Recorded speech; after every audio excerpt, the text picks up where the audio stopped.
Nós vamos aos destaques do dia. Ministro do STJ se declara impedido para julgar processo do Banco Master. Paulo Gonet diz que vai trabalhar para que o eleitor possa formar livre opinião. Irã decreta novo fechamento do Estreito de Hormuz. Procurador-geral Paulo Gonet afirmou que o Ministério Público atuará com firmeza para impedir a influência de facções criminosas nas eleições de 2026. Em reunião com procuradores, a orientação foi garantir fiscalização neutra para proteger a liberdade de escolha do eleitor. O Victor Salina tem mais informações. Boa tarde, Victor.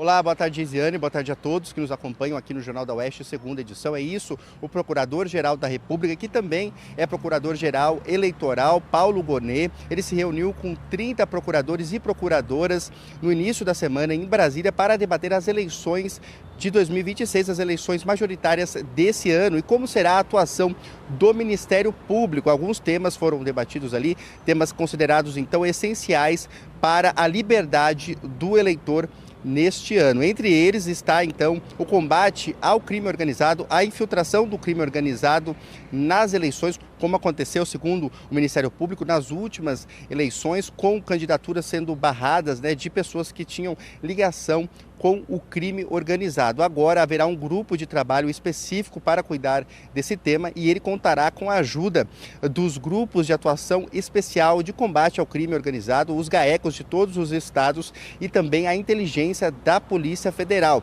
Tudo isso para impedir tanto a coação de eleitores quanto a indicação de candidatos que estejam ligados ao crime organizado. Além disso, outro tema também que foi colocado à mesa por Gonet foi o combate à violência de gênero, a violência contra as mulheres, segundo o Ministério Público, que atualmente já há um grupo de trabalho atuando em pelo menos 300 casos que estão sendo monitorados no país. Depois disso, um outro tema que também virá a ser outra questão essencial para o combate feito pelo Ministério Público é a disseminação de fake news, de notícias falsas e também tiradas de contexto. Para isso, Gonet pediu uma atuação enérgica do Ministério Público e dos procuradores. Eu volto com você, Geisiane.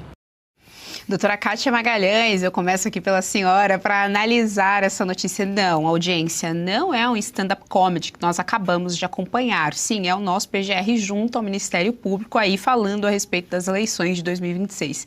Ignoraram e esqueceram completamente, doutora Kátia, do que aconteceu lá em 2022, as censuras todas que aconteceram, enfim, tudo completamente ignorado. Mas, mais uma vez, a gente vê um problema que persiste na justiça brasileira, o senso de proporcionalidade. Sem senso de proporcionalidade, evidentemente, não existe justiça. É o pilar da justiça, a proporção é a ação, a punição, proporção é a ação. Doutora Kátia, eles equiparam o crime organizado, na mesma reunião eles conversaram sobre que combate ao crime organizado, aí sim, algo a ser debatido, aí eles colocam a fake news, mas para mim a cerejinha do bolo é violência de gênero.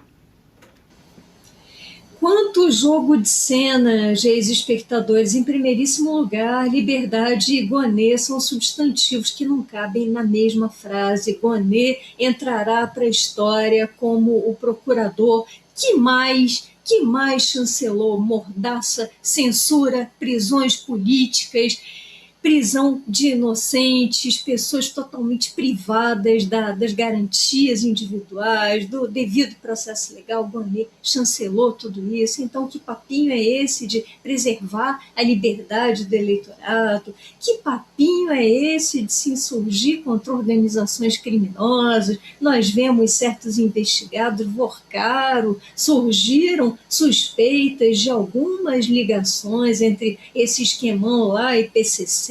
Portanto, esse papinho de combate a organizações criminosas soa, no mínimo, hipócrita, quando talvez algumas organizações criminosas, talvez até armadas, estejam no seio do próprio Estado brasileiro. Quanto ao papinho também de combate à desinformação, nós já vimos essa novela trágica em 22 e não só, vimos em 24 também, com resoluções censoras do TSE, resoluções que criavam obrigações para plataformas privadas e que foram estipuladas sob os olhares coniventes do Congresso Nacional, que deveria ser a única entidade responsável pela formulação de leis, mas não é. Quem legisla aqui, na verdade, é o Judiciário, por vários dos seus braços, em particular, pelo STF e pelo TSE. E 2026 tem todos os elementos para repetir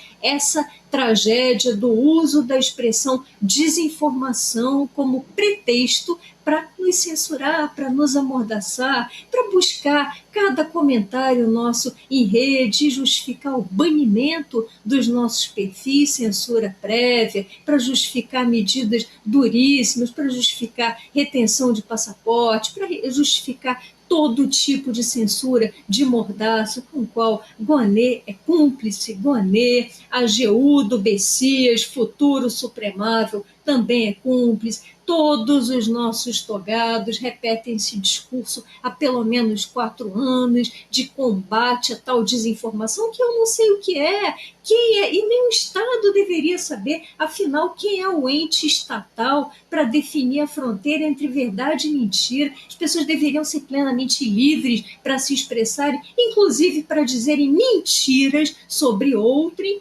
e para que esse outrem pudesse vir a público se defender, contrapor aquelas mentiras. Mas não é isso que figuras como o senhor Paulo Rouanet desejam. O Rouanet deseja o controle da informação, assim como seus cúmplices de toga, seus cúmplices no governo Lula desejam controlar o que nós dizemos, o que nós pensamos. Esse tipo de situação é insustentável e não se iluda. As eleições de 26 serão marcadas, sim, por muita censura, muita mordaça, muita ditadura, sob o manto de nos proteger. Pura hipocrisia. Serrão, o que me chama a atenção também é o pedido do Gonê aos procuradores, né, para agirem de forma enérgica. O Gonê não tem coragem nem de falar, a gente vai assistir as sessões dele, dá sono, o cara não tem força para falar, mas está aí pedindo energia, né, força dos procuradores, de acordo com ele, para o combate ao crime organizado, fake news, também violência de gênero nas eleições de 2026. Pois é, olha o clima, hein? Nós não estamos numa democracia inabalada, não. Nós estamos numa tirania na balada. A tirania fazendo o que ela quer. Então esse é o problema grave do Brasil. De novo, vamos para mais uma eleição sem liberdade para o eleitor. O eleitor já vai ser amarrado. Um pode ser acusado de participação com crime, o outro pode ser acusado de estar abusando da desinformação e o outro pode ser simplesmente mandado calar a boca. Esse é o jogo. As regras da eleição desse ano serão exatamente as mesmas que estão aprovadas desde a eleição passada. Ou seja, a chance de um replay ruim do que ocorreu na eleição passada é muito grande, diria até quase certo. Não se sabe até agora se o Tom Cruise, de Missão Impossível, foi contratado para trabalhar como juiz eleitoral do Brasil. Se ele fosse, talvez ele conseguisse a missão impossível de combater o crime e garantir a liberdade e não abusar na hora de avaliar o que é informação ou não. Então, estamos numa situação muito complicada e, de novo, a grande culpada por tudo isso é a classe política. Nosso Congresso Nacional, mais uma vez, não cumpriu o seu papel de aprovar um código eleitoral decente, garantidor da liberdade, para que a gente tivesse uma eleição tranquila. O parlamento também não teve coragem de debater um tema crucial, contagem pública do voto. Então, tudo isso vai mostrando que a gente aqui no Brasil está cada vez mais longe do que deveria ser uma democracia, segurança do direito através do pleno exercício da soberania do povo.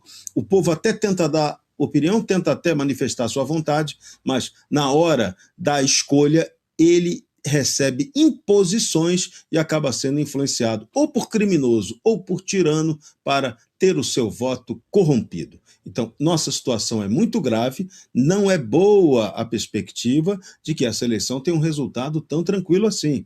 a chamada esquerda e o centrão que estão aí vão fazer os seus deputados para garantir a hegemonia que eles têm condição de ampliar ainda mais do que já tem hoje. O cenário é assustador.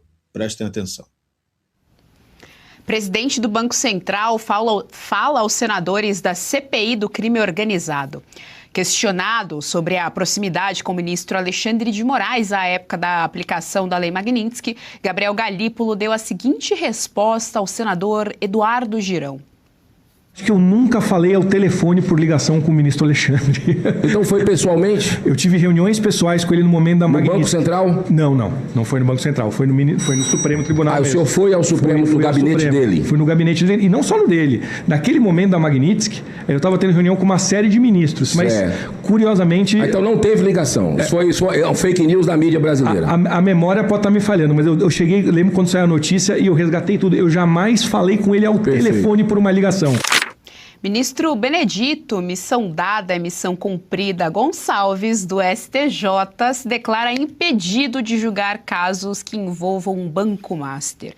O magistrado indicado por Lula em 2008 é mais um integrante da cúpula do judiciário brasileiro a viajar e participar de eventos internacionais às custas de Daniel Vorcaro. Tá aí, então, doutora Kátia, missão dada, missão cumprida. Eu tenho uma solução, doutora Kátia. É melhor colocar pleito. Coloca pleito popular, entendeu? Pede pra gente ir lá votar, culpado ou inocente, porque assim não tá sobrando ninguém de nenhuma instância da justiça. Então põe pra votação, a gente decide se Daniel Vorcaro é culpado ou inocente.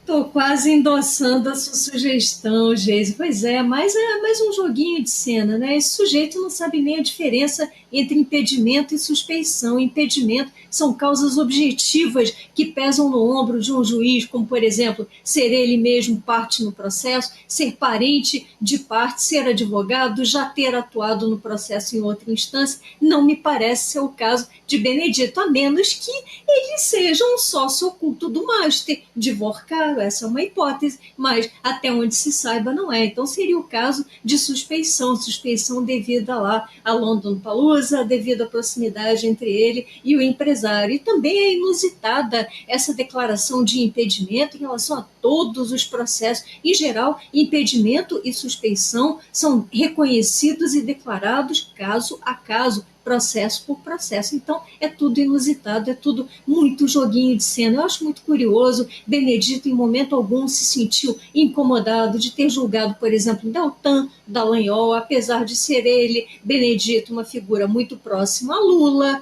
que foi para a cadeia graças a denúncias lá, a atuação profissional de Deltan Dallagnol. Benedito não se sentiu incomodado em ter julgado Bolsonaro, Benedito não se sentiu incomodado em relação a nada disso. Como agora está muito sob os holofotes, decidiu dar essa satisfação, mas não se sabe que tipo de missão ele está lá cumprindo nos bastidores. O que a gente sabe é que é tudo realmente jogo de cena e que o nosso judiciário precisa de uma limpeza, de uma reforma muito radical, uma reforma realizada pela classe política. Enquanto políticos não voltarem a ser políticos e não colocarem limites nessa lambança togada, juízes não vão voltar a ser juízes, simples assim. E todos nós vamos continuar comandados, ou melhor, tiranizados por togados sem voto.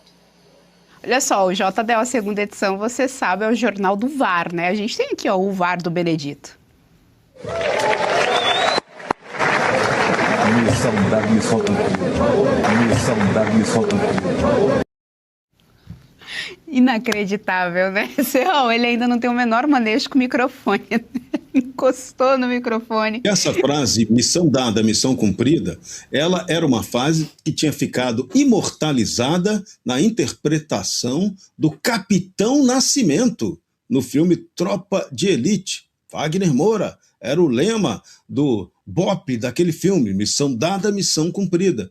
E tivemos essa frase depois reimortalizada, né, nessa declaração aí do Benedito Gonçalves, no dia 12 de dezembro de 2022, quando Luiz Inácio Lula da Silva foi diplomado presidente da República no Tribunal Superior Eleitoral. É esse o jogo de cena. E agora o ministro Benedito Gonçalves se diz suspeito ou impedido de participar de qualquer julgamento do Master, porque ele teria participado de eventos patrocinados pelo banco. Se o critério for esse, daqui a pouco não vai ter ninguém para poder julgar Daniel Vorcaro. Doutora Kátia, ainda sobre esse tema, eu quero ouvi-la aqui desse TBT, né? A gente fez aqui, a gente recordou, recordar é viver, recordamos aqui para nossa audiência o missão dada, missão cumprida. Missão dada, missão cumprida foi uma frase proferida num momento delicadíssimo do país, que foi uma diplomação antecipada do condenado Lula, e esse momento, lembremos aqui para a nossa audiência, esse período entre novembro e dezembro de 2022 foi exatamente o momento apontado por Gonê, pela Polícia Federal de André Rodrigues e chancelado pela primeira turma do STF, como tendo sido o momento decisivo para quê? Para a suposta trama golpista. Na narrativa suprema, esse período aí em que Benedito confessava missão dada, missão cumprida, aí sim uma autêntica confissão de abolição consumada do Estado de Direito. Nesse momento, segundo o Gonê e segundo a leitura dos nossos togados supremos, os partidários de Bolsonaro, políticos alinhados a Bolsonaro, militares, até humoristas, até presidentes de institutos eleitorais teriam urdido uma conspiração, um golpe. E aí fica aquela questão, que é uma questão retórica, cuja resposta todo mundo sabe. Quem efetivamente deu golpe na nossa história recente do nosso país? Com toda certeza, não foram as pessoas que estão hoje encarceradas, aprisionadas, fora do devido processo legal. Essas pessoas não foram. Procurem vocês no seu travesseiro, quem foram os efetivos golpistas dessa nossa triste república. Menos de 24 horas após negociação de cessar-fogo, o Irã decreta novo fechamento e joga a culpa em ataque israelense sobre o Líbano. Para nos ajudar a entender esse nó geopolítico no Golfo Pérsico, nós vamos acionar o nosso correspondente internacional, Ivan Kleber. Embarcações que tentam atravessar sem permissão serão atacadas. O recado está claríssimo. Vamos entender então toda essa história com o nosso querido Ivan Kleber. O Ivan já está aqui no telão. Ivan Kleber, durou pouquíssimo, viu? Durou o tempo da honestidade do Lula aqui no nosso país, essa abertura do estreito. Boa tarde, seja muito bem-vindo. Boa tarde, Geisiane, uma saudação a você, aos colegas aqui de bancada e também, principalmente, para a nossa audiência. Realmente, estamos diante de um nó geopolítico. Desde ontem à noite, então, quando o presidente Trump anunciou o cessar-fogo de 2 semanas e logo em seguida o Irã anunciou que estaria reabrindo o Estreito de Hormuz, então nós imaginávamos que teríamos ali um caminho trilhado para o mínimo de estabilidade para que os dois lados pudessem conversar. Não é o que está acontecendo nesta quarta-feira. O Irã acaba de acusar os Estados Unidos de lançarem um ataque contra uma de suas bases e também Israel de continuar atacando o Hezbollah no Líbano. O lado iraniano, Geisiane, diz que essa questão do Hezbollah no Líbano é importante e que estava no acordo. Tanto Israel quanto os Estados Unidos negaram, disseram que não.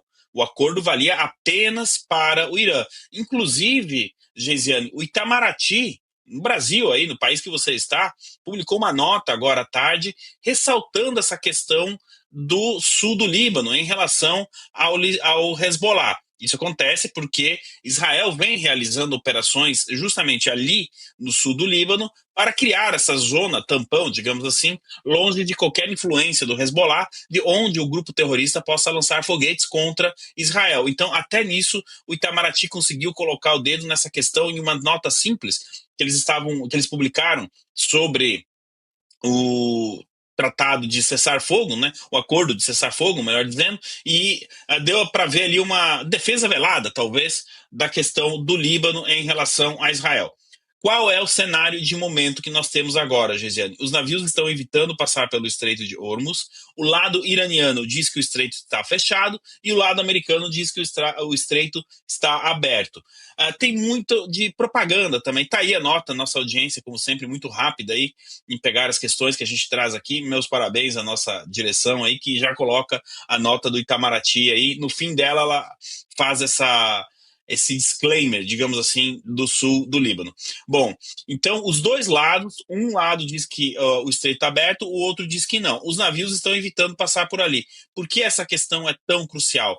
Porque, Geisiane, o que vai ditar o preço do petróleo nos próximos dias é justamente o fluxo de navios que passa ali pelo Estreito de Hormuz. A última vez que eu olhei aqui, antes de entrarmos ao vivo, estava $95 o barril, ou seja, mudou muito pouco.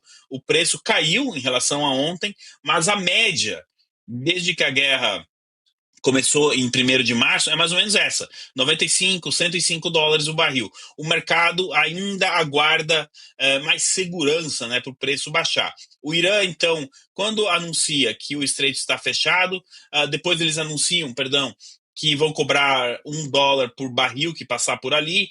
Qual é a jogada do Irã nesse momento, Geisiane? Justamente manter o preço do petróleo alto. O que o Irã quer agora é manter essa questão, manter essa pressão financeira, né, justamente para que quando Irã sente-se à mesa com os Estados Unidos, eles tenham esse trunfo na mesa. A reunião que estava marcada para acontecer sexta-feira entre os Estados Unidos e o Irã em Islamabad, no Paquistão, foi adiada para o sábado. Essa confirmação veio da porta-voz da Casa Branca, Karoline Leavitt, que concedeu uma entrevista coletiva há coisa de 1 hora atrás, e ela então confirmou que essa reunião ficou para o sábado. E o representante americano nesta reunião será J.D. Vance. O lado iraniano, obviamente, nós não sabemos quem estará ali na reunião.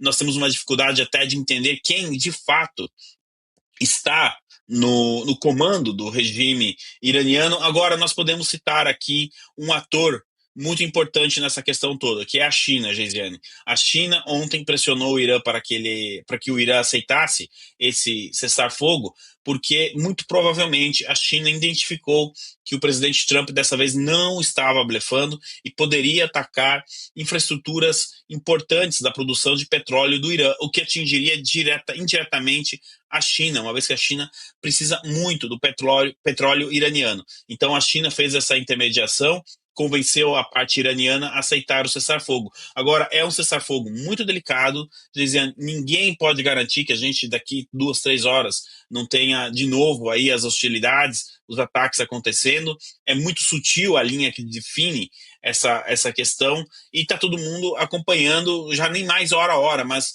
minuto a minuto, os desdobramentos lá do Oriente Médio, Gisiane. Kleber, vou trazer aqui à tela os nossos analistas políticos e já passo a palavra ao nosso querido Jorge Serrão. Lorde Van Kleber, eu já vou com provocação pesada para o seu lado. Uma pergunta assim básica para a gente refletir. Os Estados Unidos, será que não subestimaram a resistência do Irã da mesma forma como a Rússia também superestimou sua capacidade e achou que venceria a guerra da Ucrânia muito facilmente? Será que o Irã ainda tem grande capacidade de resistência? E parece que isso está sendo demonstrado nesse jogo de cena aí, que diz que tem trégua, mas não tem trégua nenhuma, que ele não vai ceder o espaço do Estreito de Hormuz. Então, como é que é isso? O Lourão está correndo aí o risco de ter superestimado a sua força? Olá, Serrão. Eu vou responder você com um ditado do final dos anos 80, começo dos anos 90. Em uma hipotética luta de boxe entre Mike Tyson e o saco de pancadas, quem vence a luta? O saco de pancadas, porque uma hora o Mike Tyson vai cansar e vai desistir. Essa é a estratégia do Irã. Ele sabe que uma hora o presidente Trump terá que olhar para questões internas, não é, dentro dos Estados Unidos, principalmente por conta das eleições de middle term. Qual é o ponto aqui, Serrão? Os Estados Unidos fizeram uma campanha aérea que não se via há muito tempo junto com Israel. Domínio do espaço aéreo, controle do espaço aéreo, inclusive na operação de resgate daquele aviador que ficou por 48 horas, né, ali dentro do Irã. Os Estados Unidos conseguiram sobrevoar 7 horas dentro do espaço aéreo iraniano com a luz do dia, ou seja, sem nenhuma grande resistência. Agora, qual é a questão? Você não ganha uma guerra somente com campanha aérea. Isso está nas doutrinas militares. O que faltou para a Rússia, uma forte campanha aérea na guerra da Ucrânia, sobrou para os Estados Unidos, fazendo a comparação. Eu não acredito que os Estados Unidos tenham superestimado a capacidade de defesa do Irã, mas o que nós podemos imaginar é que alguma coisa saiu fora dos planos. E o que poderia ser esse alguma coisa, Serrão? Talvez os Estados Unidos e Israel contassem com alguma espécie de rebelião, algum apoio interno dentro do regime, ou também, talvez, de forças de oposição, e também dos curdos ao norte do Irã. O próprio presidente Trump admitiu que eles enviaram armas, mas que essas armas não chegaram a quem deveria ter chegado. E isso mostra, então, que nesse momento, em algum momento, no começo da guerra, falhou esse plano. Planos existem e falhas acontecem.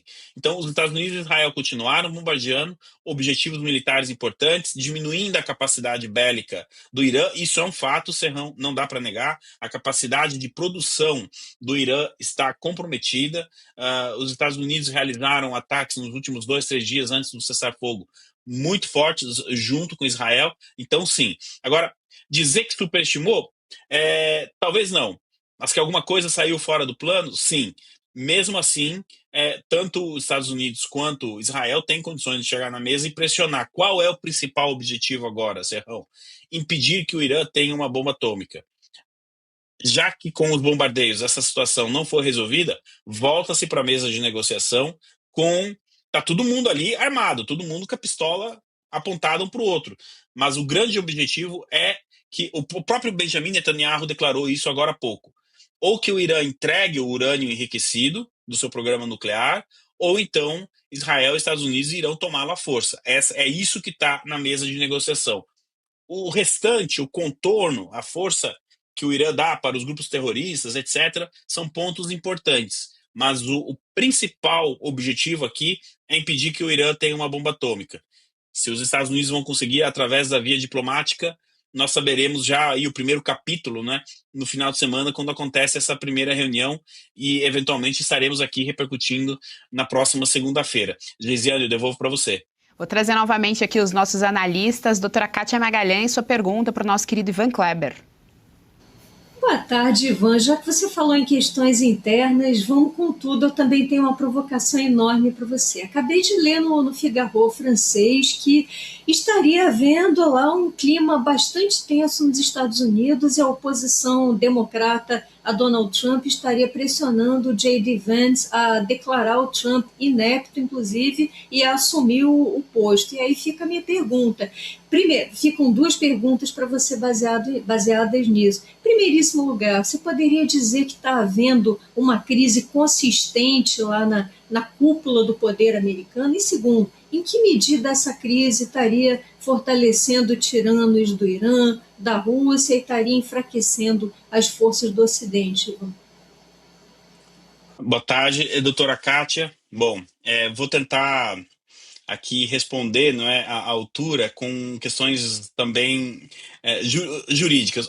O que diz a lei, né? A Constituição americana prevê que o vice-presidente dos Estados Unidos, se ele assim achar que é a situação, né, ele pode declarar o presidente inepto, né, e dizer, olha, ele está com problemas mentais, enfim, então ele não pode prosseguir. A Constituição abre essa brecha.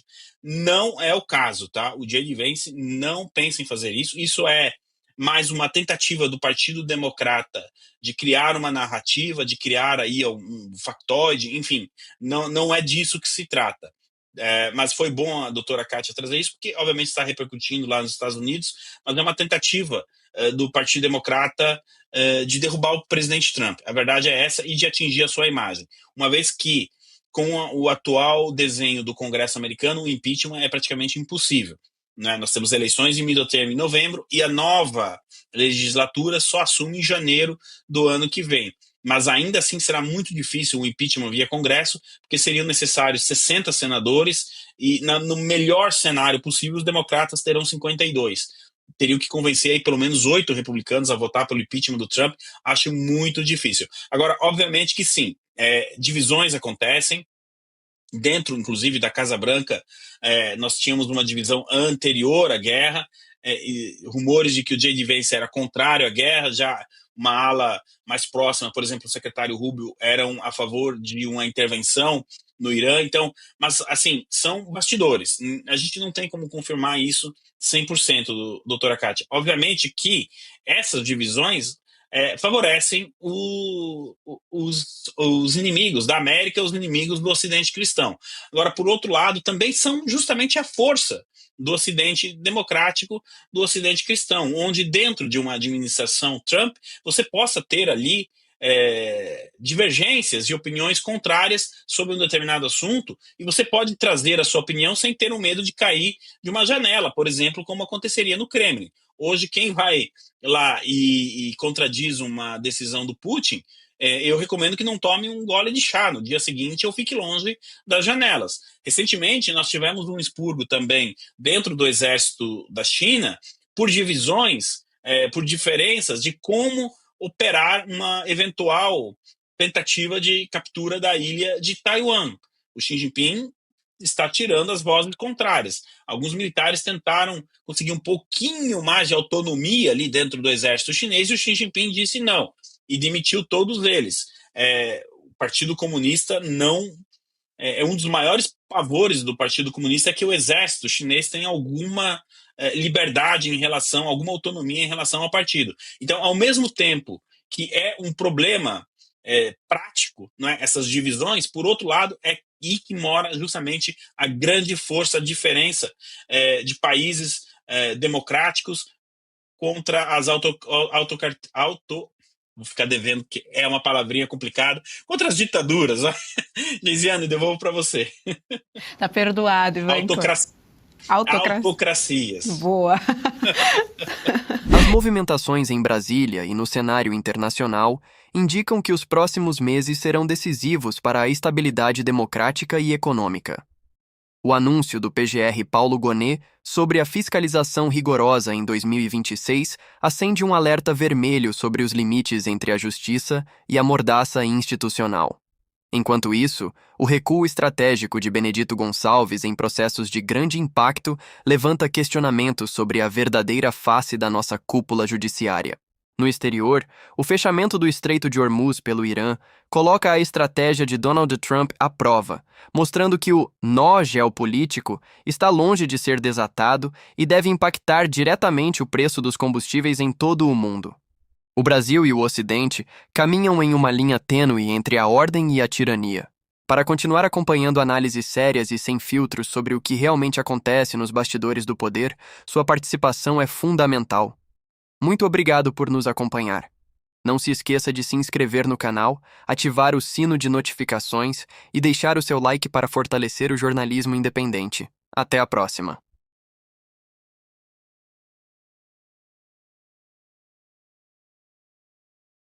Nota: o resumo foi ajustado para manter o tom jornalístico e a fluidez necessária para ferramentas de TTS, garantindo autoridade no encerramento.